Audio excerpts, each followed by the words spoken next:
Hi friends, welcome to Mobile and Tricks. ഇന്നത്തെ വീഡിയോയിലൂടെ നമ്മൾ നോക്കാൻ പോകുന്നത് നിങ്ങളുടെ ഫോണിൽ ചെയ്യുന്ന 5 തെറ്റുകളെ കുറിച്ചാണ്.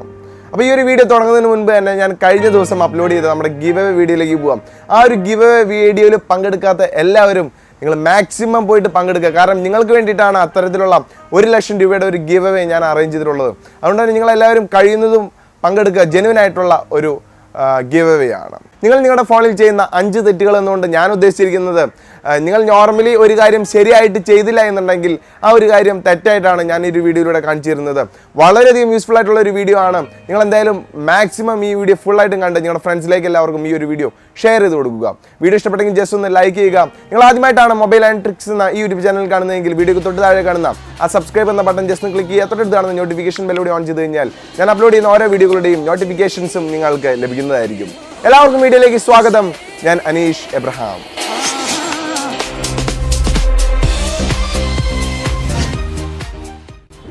ഓക്കെ, നമ്മൾ നോക്കാൻ പോകുന്ന ഒന്നാമത്തെ ടിപ്പ്, നമുക്കറിയാം ഒരു ഇയർഫോണിന് 2 ഇയർ പീസുകളാണ് ഉള്ളത്.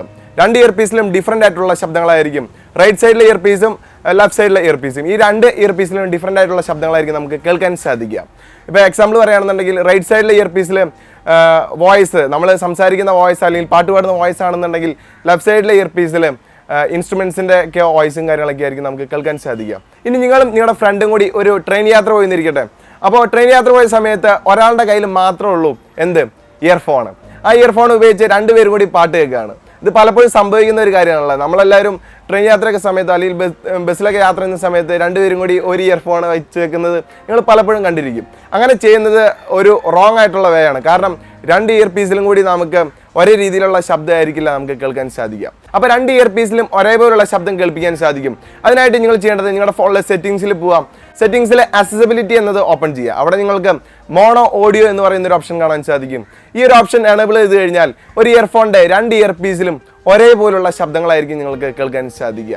അപ്പോൾ ഇനി നിങ്ങൾ ഒരു ഇയർഫോണിൽ 2 പേര് പാട്ട് കേൾക്കുന്ന സമയത്ത് ഈ ഒരു മെത്തേഡ് ഓൺ ചെയ്തുകൊണ്ട് വേണം നിങ്ങൾ പാട്ട് കേൾക്കാൻ. അപ്പോൾ നിങ്ങൾക്ക് നല്ല രീതിയിൽ തന്നെ പാട്ട് കേൾക്കാൻ സാധിക്കുന്നതായിരിക്കും. ഓക്കെ, നമ്മൾ നോക്കാൻ പോകുന്ന രണ്ടാമത്തെ ടിപ്പ്, പല സമയങ്ങളിലും നമ്മുടെ ഗാലറിയിലുള്ള ഫോട്ടോസ് നമ്മൾ നമ്മുടെ ഫോണിലുള്ള ഗൂഗിൾ ഫോട്ടോസിലേക്ക്, ഗൂഗിളിൻ്റെ ആപ്ലിക്കേഷനായ ഗൂഗിൾ ഫോട്ടോസിലേക്ക് നമ്മൾ ഷെയർ ചെയ്യാറുണ്ട് അല്ലെങ്കിൽ അപ്ലോഡ് ചെയ്യാറുണ്ട്. പല ആളുകളും അപ്ലോഡ് ചെയ്തതിന് ശേഷവും അല്ലെങ്കിൽ ഷെയർ ചെയ്തതിന് ശേഷവും നമ്മുടെ ഫോണിൻ്റെ ഗാലറിയിലുള്ള ഫോട്ടോസ് ഡിലീറ്റ് ചെയ്യാറില്ല. നിങ്ങൾ ഗാലറിയിലുള്ള ഫോട്ടോസും കാര്യങ്ങളൊന്നും ഡിലീറ്റ് ചെയ്തില്ല എന്ന് വേണ്ടി വിഷമിക്കേണ്ട ആവശ്യമൊന്നുമില്ല. അതിനായിട്ട് നിങ്ങൾക്കൊരു സിമ്പിൾ വേ ഉണ്ട്.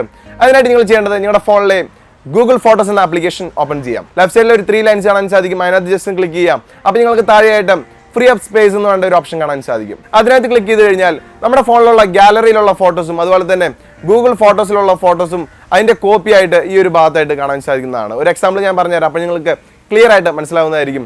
ഓക്കെ, ഞാൻ എൻ്റെ ഒരു ഫോട്ടോ നമ്മുടെ ഫോണിലെ ഗാലറിയിൽ സേവ് ചെയ്തു, അല്ലെങ്കിൽ എൻ്റെ ഫോണിലെ ഗാലറിയിൽ സേവ് ചെയ്തു. അതേ ഫോട്ടോ തന്നെ ഞാൻ ഗൂഗിൾ ഫോട്ടോസിലേക്കും അപ്ലോഡ് ചെയ്തു. അപ്പോൾ 2 സ്ഥലത്താണ് ഫോട്ടോകൾ കിടക്കുന്നത്. എനിക്ക് ഇതിനകത്ത് ഏതെങ്കിലും ഒരു സ്ഥലത്ത്, അല്ലെങ്കിൽ ഗാലറിയിൽ ഇനി ആ ഫോട്ടോയുടെ ആവശ്യമില്ല, ഗൂഗിൾ ഫോട്ടോസിൽ ഉള്ളതുകൊണ്ട് ഗാലറിയിൽ ഇനി ആ ഫോട്ടോയുടെ ആവശ്യമില്ല. അപ്പോൾ ഗാലറിയിൽ നിന്ന് ആ ഒരു ഫോട്ടോ ഡിലീറ്റ് ചെയ്യാൻ വേണ്ടിയിട്ട് എനിക്കിവിടെ ഫ്രീ അപ്പ് സ്പേസ് എന്നതിൽ ക്ലിക്ക് ചെയ്താൽ മതി. ഗാലറിയിൽ നിന്ന് ആ ഒരു ഫോട്ടോ ഓട്ടോമാറ്റിക്കലി ആയിട്ട് ഡിലീറ്റ് ആയി പോകുന്നതായിരിക്കും. വളരെ യൂസ്ഫുൾ ആയിട്ടുള്ള ഒരു ഫീച്ചറാണ്. നിങ്ങളെല്ലാവരും ഉപയോഗിച്ച് നോക്കുക. ഓക്കെ, നമ്മൾ മൂന്നാമതായിട്ട് നോക്കാൻ പോകുന്ന ടിപ്പ്, ഫ്ലൈറ്റ് ടിക്കറ്റുകളെല്ലാം ബുക്ക് ചെയ്യുന്ന ആളുകൾക്ക് വളരെയധികം യൂസ്ഫുൾ ആയിട്ടുള്ള ഒരു ടിപ്പാണ്. പല ആളുകളും പല വെബ്സൈറ്റുകളിൽ നിന്നും പല ബ്രൗസറുകളിൽ നിന്നെല്ലാം ഫ്ലൈറ്റ് ടിക്കറ്റുകൾ അല്ലെങ്കിൽ പല ആപ്ലിക്കേഷനുകളിൽ നിന്നെല്ലാം ഫ്ലൈറ്റ് ടിക്കറ്റുകൾ ബുക്ക് ചെയ്യാറുണ്ട്. പക്ഷേ നിങ്ങൾ ഫ്ലൈറ്റ് ടിക്കറ്റ് ബുക്ക് ചെയ്യുമ്പോൾ ശ്രദ്ധിക്കേണ്ട ഒരു കാര്യം, നിങ്ങൾ ഏത് ബ്രൗസറിൽ നിന്നാണോ അല്ലെങ്കിൽ നിങ്ങൾ ഏത് ആപ്ലിക്കേഷനിൽ നിന്നാണോ ഫ്ലൈറ്റ് ടിക്കറ്റ് ബുക്ക് ചെയ്യുന്നത്, ആ ആപ്ലിക്കേഷൻ്റെ അല്ലെങ്കിൽ ആ വെബ്സൈറ്റിൻ്റെ ക്യാച്ച് ഫുള്ളായിട്ട് ക്ലിയർ ചെയ്ത് കളയാം. എന്നാൽ മാത്രമാണ് നിങ്ങൾക്ക് നല്ല ബെസ്റ്റ് ഓഫേഴ്സ് ലഭിക്കുകയുള്ളൂ. എക്സാമ്പിളായിട്ട് ഞാൻ ആദ്യം 10,000 രൂപയ്ക്ക് ഒരു ടിക്കറ്റ് ബുക്ക് ചെയ്തെന്ന് വിചാരിക്കാം. രണ്ടാമത്തെ പ്രാവശ്യം എനിക്ക് ടിക്കറ്റ് ബുക്ക് ചെയ്യുന്ന സമയത്ത് മിക്കവാറും ആ റേറ്റ് കൂടാനാണ് ചാൻസ്. കാരണം എന്താണെന്ന് വെച്ചിട്ടുണ്ടെങ്കിൽ നിങ്ങൾ ആദ്യം ബുക്ക് ചെയ്തതിൻ്റെ ഡീറ്റെയിൽസ്, അല്ലെങ്കിൽ നിങ്ങൾ എത്ര രൂപയ്ക്കാണ് ടിക്കറ്റ് ബുക്ക് ചെയ്തത് എന്നുള്ള ഡീറ്റെയിൽസ്, നിങ്ങൾ ഏത് വെബ്സൈറ്റിൽ നിന്നാണ് നിങ്ങൾ ബുക്ക് ചെയ്തത് ആ വെബ്സൈറ്റുകാർക്ക് ലഭിച്ചിട്ടുണ്ടാവും. അതിനനുസരിച്ചുള്ള ഓഫറും കാര്യങ്ങളൊക്കെ ആയിരിക്കും നിങ്ങൾക്ക് രണ്ടാമത്തെ പ്രാവശ്യം ടിക്കറ്റ് ബുക്ക് ചെയ്യുന്ന സമയത്ത് ലഭിക്കുക. അതുകൊണ്ട് തന്നെ നിങ്ങൾക്ക് ബെസ്റ്റ് ആയിട്ടുള്ള ഓഫേഴ്സ് ലഭിക്കാൻ വേണ്ടിയിട്ട് ഒന്നില്ലെങ്കിൽ നിങ്ങൾ ഏത് ബ്രൗസർ ഉപയോഗിച്ചാണോ ബ്രൗസ് ചെയ്യുന്നത് ആ ബ്രൗസറിൻ്റെ ഇഗ്നിറ്റോ മോഡ് ഓൺ ചെയ്ത് വെച്ച് നിങ്ങൾ ടിക്കറ്റ് ബുക്ക് ചെയ്യുക. അല്ല എന്നുണ്ടെങ്കിൽ ക്ലിയർ ക്യാച്ച്, അല്ലെങ്കിൽ നിങ്ങളുടെ വെബ്സൈറ്റിൻ്റെ ഫുള്ളായിട്ട് ക്ലിയർ ക്യാച്ച് ചെയ്തുകൊണ്ട് നിങ്ങൾ ടിക്കറ്റ് ബുക്ക് ചെയ്യുക. അപ്പോൾ നിങ്ങൾക്ക് നല്ല ഓഫേഴ്സ് ലഭിക്കുന്നതായിരിക്കും. നാലാമതായിട്ട് നമ്മൾ നോക്കാൻ പോകുന്നത്, എപ്പോഴും പവർ ബാങ്കിൽ ചാർജ് ചെയ്യുന്ന ആളുകൾ അല്ലെങ്കിൽ എപ്പോഴും ഫോൺ പവർ ബാങ്കിൽ ചാർജ് ചെയ്യുന്ന ആളുകൾ ശ്രദ്ധിക്കാൻ വേണ്ടിയിട്ടാണ്. നിങ്ങൾ എപ്പോഴും ഫോൺ പവർ ബാങ്കിൽ ചാർജ് ചെയ്യാൻ പാടില്ല. സ്ഥിരമായിട്ട് ഫോൺ പവർ ബാങ്കിൽ ചാർജ് ചെയ്ത് കഴിഞ്ഞാൽ നിങ്ങളുടെ ഫോൺ മിക്കവാറും അടിച്ചു പോകാൻ ചാൻസ് കൂടുതലാണ്. പല ആളുകൾക്കും ഈ ഒരു അനുഭവം ഉണ്ടായിട്ടുണ്ടാവും. അങ്ങനെ അനുഭവമുള്ള ഒരു വീഡിയോയ്ക്ക് താഴെയായിട്ട് കമൻ്റായിട്ട് രേഖപ്പെടുത്തുക. അപ്പോൾ അവർക്ക് വിശ്വസിക്കാൻ കുറച്ചുകൂടി എളുപ്പമാവും. ഇത് അടിച്ചു പോകുന്നതിൻ്റെ കാരണം വേറെ ഒന്നല്ല, ചില സമയങ്ങളിൽ ഹൈ ആയിട്ടുള്ള വോൾട്ടേജ് പവർ ബാങ്കിൽ നിന്നും വരാറുണ്ട്. ഈ ഒരു ഹൈ ആയിട്ടുള്ള വോൾട്ടേജ് വരുന്ന സമയത്ത് നമ്മുടെ ഫോണിൻ്റെ ഏറ്റവും താഴത്തുള്ള ഒരു കമ്പോണൻ്റ് ആണ് സബ് ബോർഡ്. ഈ സബ് ബോർഡിലാണ് നമ്മൾ ചാർജർ കണക്ട് ചെയ്യുന്നത്. ഒരു ചെറിയൊരു ബോർഡാണ്. അതിനകത്തുള്ള ചെറിയ ചെറിയ കമ്പോണൻസ് ഉണ്ട്. അതിനകത്തേക്ക് കറക്റ്റ് ആയിട്ടുള്ള വോൾട്ടേജ് ലഭിക്കാതെ വരുന്ന സമയത്തൊക്കെയാണ് നമ്മുടെ ഫോൺ പെട്ടെന്നായിട്ട് അടിച്ചു പോവുക. ഇങ്ങനെ വരുന്ന സമയത്ത് നിങ്ങൾ ചെയ്യേണ്ടത് ഒന്നില്ലെങ്കിൽ നിങ്ങൾ നല്ല വില കൂടിയ നല്ല ക്വാളിറ്റി ഉള്ള പവർ ബാങ്ക് യൂസ് ചെയ്യുക. അല്ല എന്നുണ്ടെങ്കിൽ നിങ്ങൾ സ്ഥിരമായിട്ട് പവർ ബാങ്ക് ഉപയോഗിക്കാതെ വല്ലപ്പോഴൊക്കെ നിങ്ങൾ അത്യാവശ്യ സമയത്ത് മാത്രം പവർ ബാങ്ക് യൂസ് ചെയ്യാം.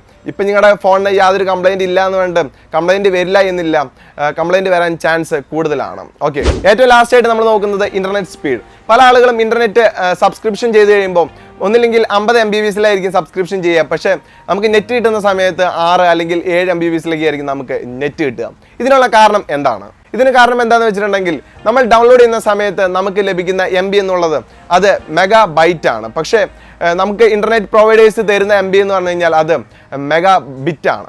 8 ബിറ്റാണ് ഒരു ബൈറ്റ്. അതുകൊണ്ട് തന്നെ 8ലെ ഒരു ഭാഗം മാത്രമാണ് നമുക്ക് ഡൗൺലോഡിങ് സ്പീഡായിട്ട് ലഭിക്കുകയുള്ളൂ. അപ്പോൾ ഇത് തമ്മിലുള്ള ഡിഫറൻസ് എന്താണെന്ന് വെച്ചിട്ടുണ്ടെങ്കിൽ മെഗാ ബൈറ്റ് MB എന്നുള്ളത് ക്യാപിറ്റലാണ്, അതേപോലെ തന്നെ മെഗാ ബിറ്റ് എന്നുള്ളത് സ്മോൾ ലെറ്ററിലാണ് കൊടുത്തിരിക്കുന്നത്. അപ്പോൾ ഇത് തമ്മിലുള്ള ഒരു ഡിഫറൻസ് മാത്രമേ ഉള്ളൂ ഈ രണ്ട് വേർഡുകൾ തമ്മിൽ.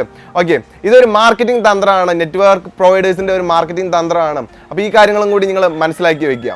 അപ്പോൾ ഈ ഒരു വീഡിയോ നിങ്ങൾക്ക് എല്ലാവർക്കും ഇഷ്ടപ്പെട്ടെന്ന് തന്നെ വിശ്വസിക്കുകയാണ്. ഈ ഒരു വീഡിയോ നിങ്ങൾക്ക് ഇഷ്ടപ്പെട്ടെങ്കിൽ ദയവായിട്ട് നിങ്ങളുടെ ഫ്രണ്ട്സിലേക്കും കൂടി ഈ വീഡിയോ ഷെയർ ചെയ്ത് കൊടുക്കുക. മറക്കാതെ ഗീവ് അവേയിൽ പോയി പാർട്ടിസിപ്പേറ്റ് ചെയ്യാം. ഓക്കെ ഫ്രണ്ട്സ്, മറ്റൊരു വീഡിയോയിൽ കാണുന്നവരെ ബൈ.